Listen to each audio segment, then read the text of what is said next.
आज हम लोग चंचल घोष के निमेषीय अंकों के अनुपात समानुपात पेज नंबर 77 के क्वेश्चन नंबर 15 से लेकर 21 तक का हिंदी में अनुवाद कर इसे सॉल्व करेंगे। देखिए एक सवाल, एक थैला में 5 रुपये और 10 रुपये के कुल 80 नोट हैं। यदि थैला में कुल 600 रुपया होने से 10 रुपये के कुल नोट कितने हैं।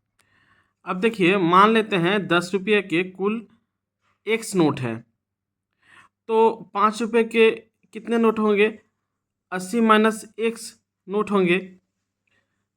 जैसे मान लेते हैं जो कि 10 रुपया का 20 नोट है, तो कुल नोटों की संख्या 80 है, तो बचा कितना, 80 में से 20 घटाएंगे जो 60 होगा, वही ना 5 रुपया का नोट होगा।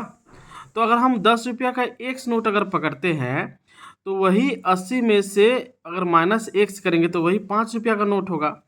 तो यहाँ पे देखिए 10x रुपया और नोट की संख्या का गुणनफल जोड़ 5 रुपया और नोट की संख्या का गुणनफल बराबर ये जो कुल जो रुपया होता है वो हो जाएगा, ये 600 रुपया हो जाएगा। तो ये 10x ये हो गया 400 माइनस 5x ये 600 हो जा रहा है। अब ये 10x में से 5x घटा दीजिए, 5x ये 400 जो है ये 600 में घटेगा तो कितना होगा 200, तो x का मान हो जाएगा 200 बाई 5 तो 40, तो ऑप्शन सी हो जाएगा। अब 16 नंबर देखिए, a का 87.1/2% बराबर b का 41.2/3, यहाँ पे भी परसेंट होगा, होने से a अनुपात b का मान आपको बताना है। तो देखिए यहाँ a का, तो a का मतलब क्या था, गुना, इसको गुना करके 1 से जोड़िए, 87 को 2 से अगर गुना करेंगे तो कितना होगा 174 और जोड़ 1 तो कितना हो जाएगा 175/2, और ये परसेंट का मतलब होता है हर में 100 से गुना। उसी तरह b का मतलब होता है गुना, 41 को 3 से गुना करेंगे तो कितना होगा 123 और जोड़ 2 तो हो जाएगा 125/3, और ये जो परसेंट है, परसेंट का मतलब हर में 100 से गुना। अब देखिए ये 100 इस 100 के साथ काट दीजिए। अब a बाई बी, ये b जो है a के नीचे आ गया, तो यहाँ पे जो दाएं और जो संख्या है उसको पहले लिखिए, और ये जो संख्या है वो उलट जाएगा, मैंने 2/175। 25 से इसको काटिए तो कितना हो जाएगा 5, 25 से इसको काटेंगे हो जाएगा 7। तो यहाँ पे देखिए a/b जो है वो 10/21 हो रहा है, तो अनुपात हो जाएगा 10/21। तो ऑप्शन कौन सा है, डी। अब 17 नंबर सवाल देखिए, 2 पात्र के मिश्रण में दूध एवं जल के अनुपात क्रमशः 5:2 एवं 6:1 है। यदि मिश्रण दोनों को मिलाने से नए मिश्रण में दूध एवं जल का अनुपात बताएं।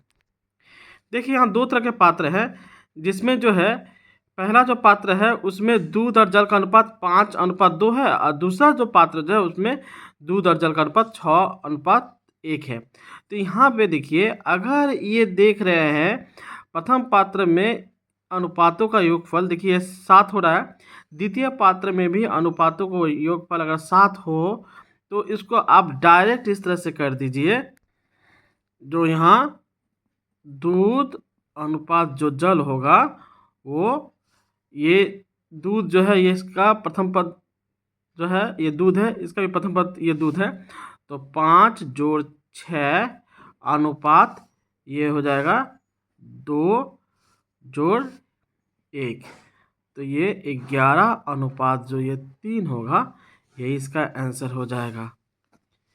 ये सूत्र तभी लागू होगा जब देखिए ये 5 और 2 को जोड़ने से 7 हो रहा है, ये 6 और 1 को जोड़ने से 7 हो रहा है, तभी हम इसको डायरेक्ट कर सकते हैं।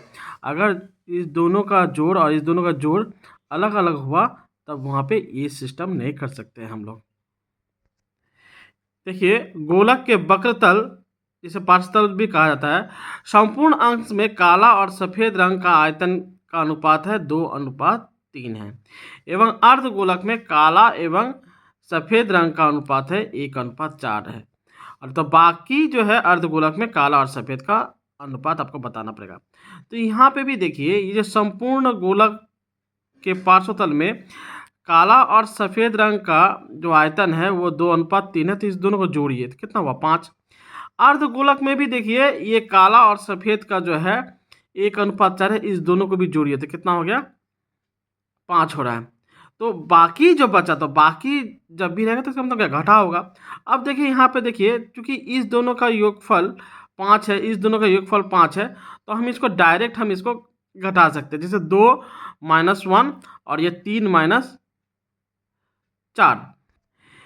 लेकिन देखिए हमारा एक बात याद रखिएगा, जब भी हम इसको घटाएंगे तब भी माइनस नहीं आना चाहिए। मतलब यहाँ पे देखिए ये 2 में से अगर 1 घटेगा तो 1 होगा, लेकिन ये 3 में से जब 4 घटेगा तब क्या होगा -1 होगा। -1 हम लोग नहीं लिख सकते हैं, तो इसलिए यहाँ पे जो हम लोग बाकी जो अर्धगोलक में काला और सफ़ेद का अनुपात जो हम लोग करेंगे तो उसको इस तरह से करेंगे, लिखेंगे बाकी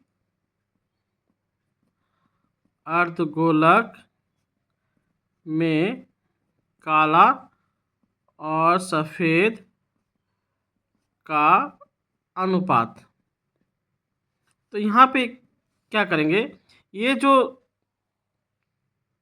संपूर्ण का जो आयतन जो है ये 2:3 है, इसको क्या करेंगे इसको 2 से गुना कर देंगे, 2 × 2 और ये जो है ये 1 इसमें घटा देंगे। अनुपात ये 3 को फिर 2 से गुना करेंगे ताकि अनुपात में चेंज ना हो, परिवर्तन ना हो। किसी भी अनुपात को हम एक ही संख्या से अगर गुना करने से अनुपात में कोई परिवर्तन नहीं होता। तो देखिए ये 2:3 है, इसमें भी 2 से गुना किए तो ये 4 हो जाएगा, इसमें 2 गुना से तो 6 होगा, तो इसमें भी 2 से गुना करना पड़ेगा और ये 4 इसमें आप घटा दीजिए। तो देखिए 4 - 1 अनुपात ये 6 - 4, तो ये देखिए ये 3 अनुपात जो है ये 2 हो रहा है, ऑप्शन सी होगा।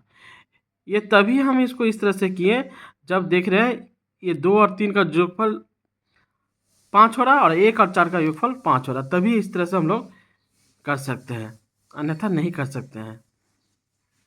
देखिए 19 नंबर क्या है, यदि दो संख्याओं का अनुपात 9:14 है तो बृहत्तम संख्या क्षुद्रतम संख्या से 55 अधिक होने से संख्या दोनों का मान बताएं। तो यहाँ पे देखिए अनुपात क्या है 9, थोड़ा दूर में लिखिएगा 9:14 है। अच्छा ठीक है, अब बोल रहा है जो बृहत्तम जो संख्या है तो इसमें बृहत्तम संख्या कौन सा ये है ना, और क्षुद्रतम संख्या क्या है ये है, तो ये जो है क्षुद्रतम संख्या से 55 अधिक है। तो पहले हमको एक काम करना पड़ेगा, ये कितना अधिक है तो इसको हम घटा देंगे, 14 में से 9 घटाएंगे तो कितना हुआ 5, और ये जो अधिक का है ये जो 55 है ये आप यहाँ पे लिख दीजिए, लिखे ना।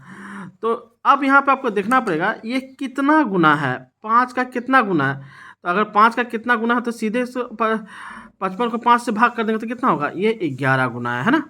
तो ये 11 गुना जो हमारा मिल गया तो इसको भी 11 से गुना कर दीजिए, तो 9 × 11 तो कितना हो जाएगा 99, और 14 × 11 ये कितना हो जाएगा 154।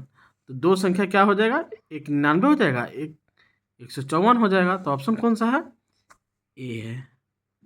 20 नंबर सवाल देखिए, ए बी एवं सी का आय का अनुपात 2:9:11 है। बी का आय ए के आय से 280 अधिक होने से सी का आय बताए। तो यहाँ पे काम कीजिए, ए पहले ABC लिखिए और इसका अनुपात कितना दिया हुआ है 2:9:11। यहाँ पे देखिए बी का आय ए के आय से 280 अधिक है। ये अधिक का मतलब जब भी अधिक या कम रहेगा तो आप समझिएगा कि इसको घटाना पड़ेगा। तो इस संख्या को पहले भूल जाइए, पहले हम लोग देखते हैं कि बी और ए में कितना अधिक है। तो यहाँ बी देखिए 9 रुपया अगर आया है तो ए का आय कितना है, 2 रुपया है। तो सबसे पहले देखते हैं जो कि बी का आय ए से कितना अधिक है, इस अनुपात में सबसे पहले देखेंगे। तो 9 में से 2 गया, ये 7 हुआ। और फिर यहाँ पे देखेंगे कितना अधिक है, 280। तो यहाँ पे 280 यहाँ लिख दिया। तो ये देखिए ये 7 का ये कितना गुना है, तो ये 7 का कितना गुना, तो हम एक काम करते हैं, ये 280 को 7 से अगर भाग देंगे तो कितना होगा, 40 होगा। तो अब यहाँ पे देखिए ये 40 जो है 2 को इससे गुना कर दीजिए तो ये कितना होगा, 80 होगा। 9 को 40 से गुना कर देंगे 360 होगा, और 40 को अगर 11 से गुनेंगे 440 होगा। तो ये ए का आय 80 रुपया, बी का आय 360 रुपया और सी का आय 440 रुपया है। तो यहाँ किसका आय बताया है, सी का आय बताना है। तो सी का आय कितना है, 440। तो ऑप्शन कौन सा हो जाएगा, बी हो जाएगा। अब 21 नंबर देखिए, दो संख्या का अनुपात 4:5 है और बृहत्तम संख्या क्षुद्रतम संख्या के अपेक्षा 15 अधिक होने से दोनों संख्या का गुणनफल बताएं। तो एक काम करते हैं, ये अनुपात को 4:5 इस तरह से थोड़ा दूर में लिखते हैं। अब क्या बोल रहा है, बृहत्तम संख्या क्षुद्रतम संख्या के अपेक्षा 15 अधिक है। तो ये देखेंगे ये अधिक है, तो हम लोग क्या करेंगे, इसमें घटाव करेंगे। तो बृहत्तम संख्या पहले अनुपात में घटाव करेंगे। तो 5 में से 4 अगर घटाएंगे तो कितना होगा, 5 में से 4 घटाएंगे तो कितना है, 1 होगा। और ये जो अधिक जो यहाँ पे जो बोल रहा है उसको हम लोग यहाँ पे लिखेंगे। तो ये इसका कितना गुना है, नो डाउट 15 गुना है। ये 15 से इसको गुना करेंगे तो कितना हो जाएगा, 60।